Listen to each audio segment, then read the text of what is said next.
Hello everyone, today we'll be going over chapter 4 of AP World History. This takes place during 500 BCE to 500 CE.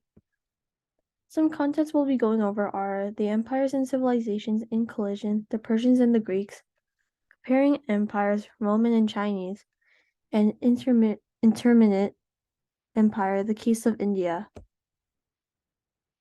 First, we'll be going over empires and civilizations in collision, the Persians and the Greeks. This chapter will be going over the Persian Empire, the Greeks, collision, the Greco-Persian Wars, collision, Alexander and the Hellenistic era. The Persian Empire. In 500 BCE, the largest and most impressive of the world's empires was that of the Persians, an Indo-European people whose homeland lay on the Iranian plateau just north of the Persian Gulf. Under the leadership of the famous monarchs Cyrus and Darius, Persian conquest quickly reached from Egypt to India, encompassing 35 million people in one state. Next, the Persian Empire. The Persian Empire centered on kingship, in which the monarch could be approached only through an elaborate ritual. When the king died, sacred fires all across the land were extinguished. Persians were expected to shave their hair in mourning, and the manes of horses were cut short. The infrastructure of the empire included a system of standardized coinage, predictable taxes levied on each province, and a newly dug canal linking the Nile with the Red Sea, which greatly expanded commerce and enriched Egypt. Next, the Persian Empire. Palaces, audience halls, quarters for the harem, monuments, and carvings made these cities into powerful symbols of imperial authority. These materials and workers alike were drawn from all corners of the empire and beyond. Next, the Greeks. Like the Persians, the Greeks were an Indo-European people whose early history drew on the legacy of the first civilizations. The classical Greece of historical fame emerged around 700 BCE as a new civilization and flourished for about 400 years before it was incorporated into a succession of foreign empires.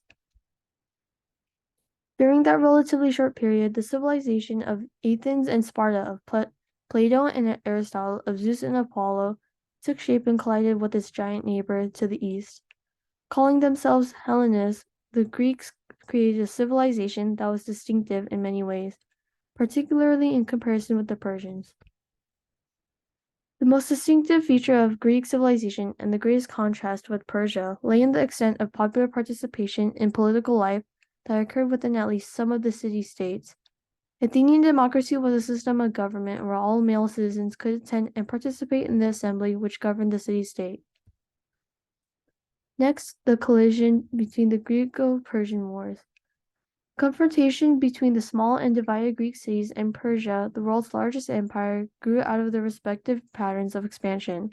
A number of Greek settlements on the Anatolian seacoast, known to the Greeks as Ionia, came under Persian control as that empire extended its domination to the west. In 499 BCE, some of these Ionian Greek cities revolted against Persian domination and found support from Athens on the Greek mainland. In this bloody conflict, known as the Peloponnesian War, Athens were defeated, while the Greeks exhausted themselves and magnified their distrust of one another. Athens are the capital of Greece. The glory days of the Greek experiment were over, but the spread of Greek culture was just beginning.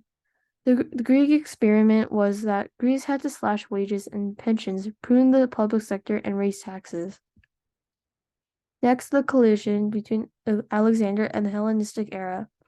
A second round in the collision of Greece and Persia as Philip's son, Alexander, prepared to lead a massive Greek expedition against the Persian Empire. Such a project appealed to those who sought vengeance for their earlier Persian assault on Greece, but it also served to unify the fractious Greeks in a war against their common enemy. Alexander died in 323 BCE without returning to Greece, and his empire was soon divided into 3 kingdoms, ruled by leading Macedonian generals. In the western part of the Hellenistic world, Greek rule was replaced by that of the Romans, whose empire, like Alexander's, also served as a vehicle for the continued spread of Greek culture and ideas. Next, we'll be going on to comparing empires between Roman and Chinese. Rome is from a city-state to empire. China is from warring states to empire. Next, the collapse of empires. First, we'll be starting off with Rome from city-state to empire. Originally ruled by a king, Roman aristocrats around 509 BCE threw off the monarchy and established a republic in which the wealthy class known as patricians dominated. Rome expanded their city-state toward the Mediterranean and created more opportunities for lower class and higher. Next, China from warring state to empire. As one of the first civilizations, a Chinese state had emerged as early as 2200 BCE, and under the Zhao Shang and the Zhao dynasties had grown progressively larger, but by 500 BCE, this Chinese state was in shambles.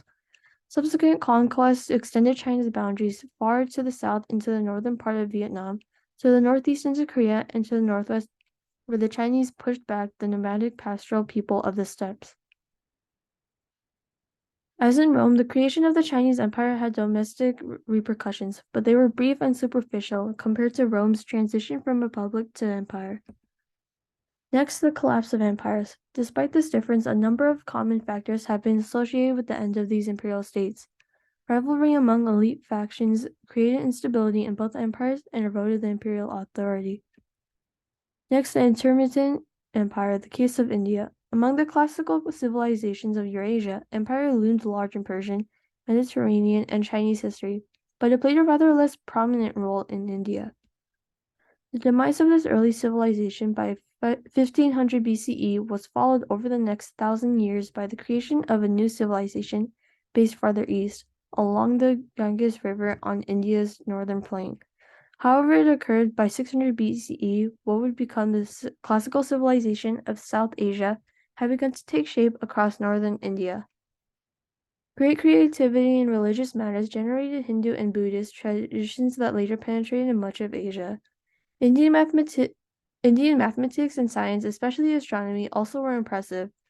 Indian scientists plotted the movements of stars and planets and recognized quite early that the Earth was round.